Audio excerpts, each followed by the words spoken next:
When I am 16 and 17 years old, I see races of Tour de France. So I have a dream one day I will be like them, and how can like this, and to see and to read like them. I am Haile Malakot. I come from Ethiopia. Riding the Tour is a dream for all aspiring road cyclists. But for Ethiopians, realising such a dream has been tougher than for riders from European nations. If you think in athleticism, the best athletes for marathon are always from Ethiopia or from Kenya, no? But there are not a lot of Ethiopian riders. Why? Normally because they have a first big problem that they don't have bikes. The second big problem is they don't have enough calendar, enough structure. There are other countries in Africa with more opportunities for young talent, for example. South Africa is working well, or Eritrea is working well too. But for Ethiopian riders, it's not easy. As coordinator of the Ethiopian Cycling Academy, Jorge Quintana has brought his young charges to the Basque Country this summer for 3 months of European racing and training. Given the new challenges of racing in Europe, it's an experience that the man behind MTN Quebecer believes will be invaluable to young Ethiopians. Racing is your best form of training. Getting exposure to international racing is what our riders lacked. If you think about racing in Africa, you have 50 riders in a peloton, you ride for 50 kilometers in one direction on a road that is straight and has no bends in it and no traffic furniture.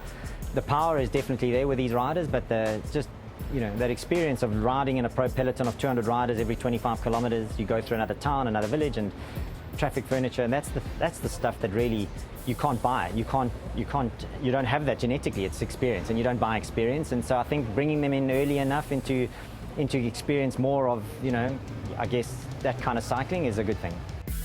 In addition to exposure to European racing, the Academy's goal is to help the riders feel more comfortable should they one day emulate Lampre Merida's Skabu Grumai, who this year became the first Ethiopian Grand Tour rider when he rode the Giro.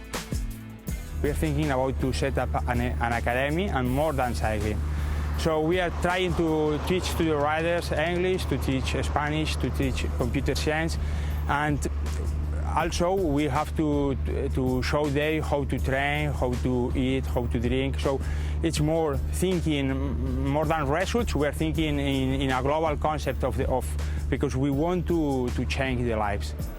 Part of this summer's trip is a stop off at the Tour de France. It's a chance to savour the performance of MTN Quebecer and to soak up the good feelings surrounding the increased African presence at this year's race. I have motivation in this moment because one of the big MTN Quebecer they get in Tour de France, this is first time from Africa team. So that is good opportunity. That means we have a team to next time to see Ethiopian riders. So that is good motivation in this moment in my heart. Such a statement is indicative of the impact MTN Quebec is having across the African continent. Where once African riders would have relied on catching the eye of a European or American squad for a chance on the biggest stage, MTN Quebec is becoming a focal point for federations and riders alike.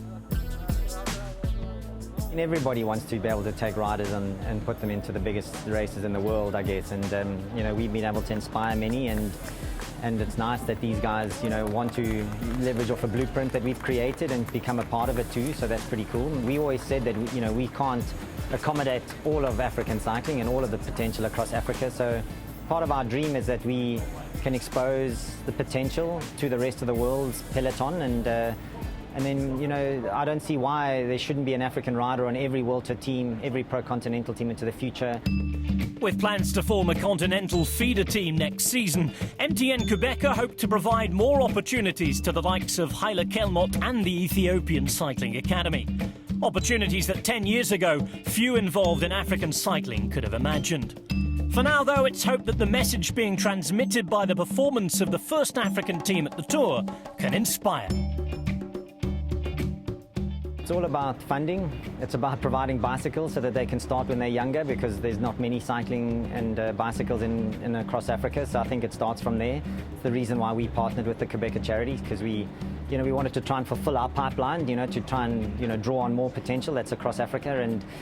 And I think it starts there. How many bicycles do you have? What bicycle programs do you have in your country, and how we can work together to make that a bigger and better thing going forwards. And so let's hope that that is possible, and we can inspire many to do that.